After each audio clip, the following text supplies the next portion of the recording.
Setiap orang pasti mendambakan memiliki rumah atau hunian. Apalagi bagi Anda pemirsa, kalau sudah punya rumah, khususnya bagi pengantin baru, biasanya sih cita-citanya pengen punya rumah sendiri.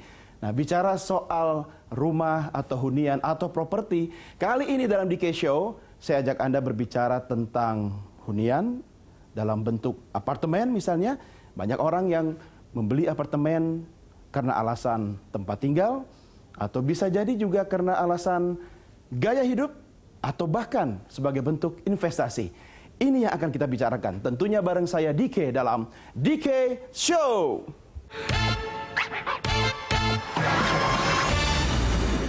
Ya pemirsa, untuk membahas mengenai investasi apartemen, saya akan mengundang dua tamu istimewa saya. Ini masing-masing suhu. Yang satu suhu di bidang properti, yang satu lagi suhunya soal perencanaan keuangan. Langsung saja kita panggil Panangian Simanungkalit dan Aidil Akbar. Ya, selamat datang Pak Panangian, apa kabar? Oke. Wih, keren banget Bapak. Sehat ya Pak ya? Ya, sehat. Terima kasih. Mas Aidil apa kabar? Baik, itu lama ketemu. Mantap. Sehat ya? Sehat. Silakan. Nah, ini kalau ketemu sama Anda berdua ini sama seperti kalau kita kuliah 10 SKS. Banyak ilmunya ya. Pak Panangian, Ya. dunia properti di 2016 seperti apa ini, Pak? Ya, 2016 kita optimis dibandingkan dengan 2015. Jadi properti itu memang ada siklus.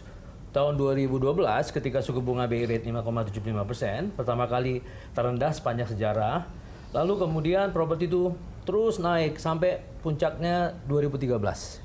Kemudian 2014 kita ada pemilu, 2015 ada goncangan ekonomi global, yaitu kenaikan suku bunga The Fed ya. Ya. Kemudian juga devaluasi yuan, kemudian juga pertumbuhan ekonomi Cina yang dikonfirmasi menurun secara tidak diduga. Nah, oleh karenanya ada sedikit menekan ekspor kita, sehingga pertumbuhan ekonomi melemah. Namun kayaknya dengan pemerintah sudah membuat program infrastruktur ya, sudah terlihat kuartal pertama ini kelihatannya akan mencapai 5%. Jadi 5%. Ya, dibandingkan dengan kuartal keempat atau rata-rata tahun 2014 itu 4,7%, maka ada peningkatan.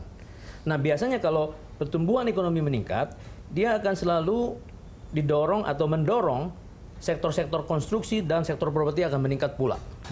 Jadi kalau biasanya hitungan-hitungan saya bahwa growth elasticity atau pertumbuhan akibat pertumbuhan ekonomi biasanya 1:1,5.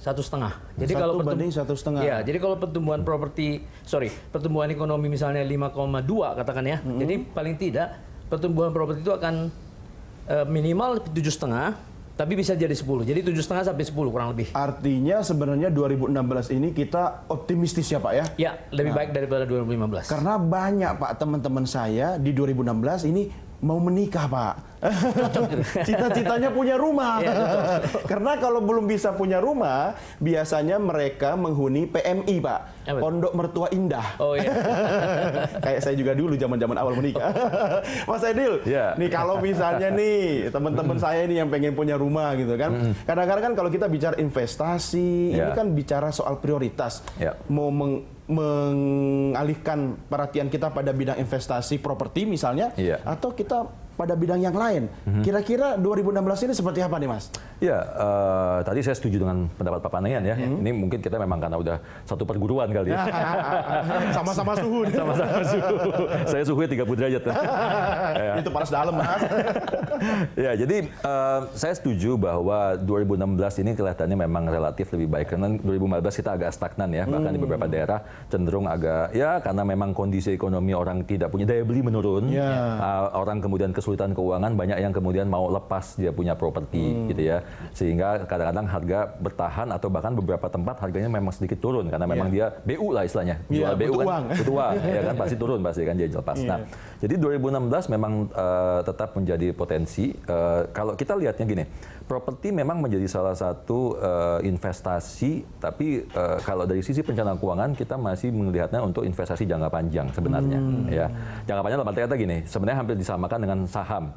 kita tujuannya, niatnya nih buat panjang, tapi kalau dalam waktu setahun, 2 tahun, 3 tahun naiknya udah 300%, ya why not dijual, kan nggak masalah, Pak ya?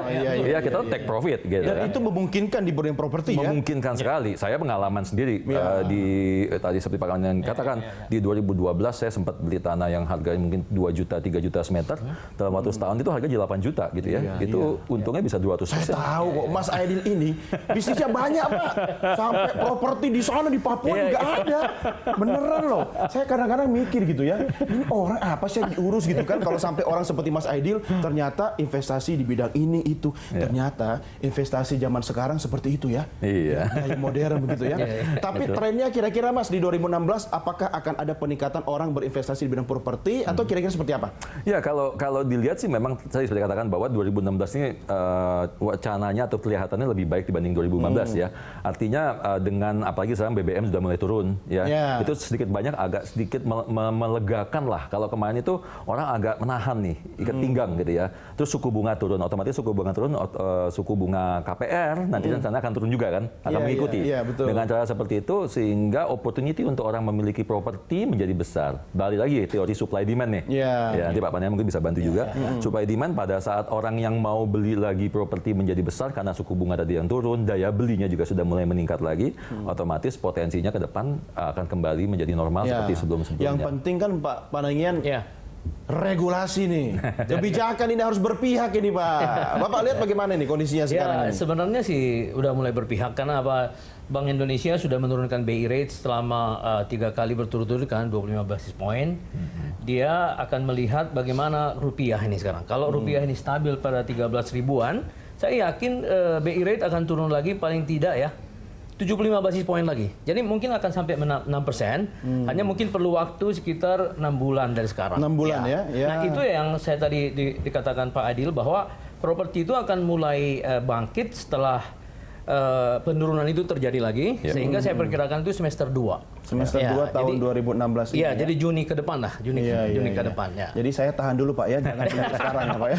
Karena gini Mas, biasanya ada delay antara penurunan BI rate dengan bank menurunkan suku bunga. Iya, nggak langsung ya. Nggak langsung. Nah, tapi rata-rata berapa lama sih itu trennya? Sekitar 3 bulanan. 3 bulanan ya? 3 bulanan, transmisinya 3 bulan. Dari BI rate, kemudian lebih kurang 3,5 plus menjadi KPR. Jadi kalau turun dia misalnya 75 basis point, maka turunlah KPR nanti 75 basis point. Sekarang KPR kita sekitar 9,25, nanti akan kemungkinan jadi 8,5. Nah, ini saya catat baik-baik. Saya kasih tahu istri saya dulu. Ya. Ma, yang mau beli rumah kemarin yang 30 M nggak jadi ya. Habis bulan Juni aja ya.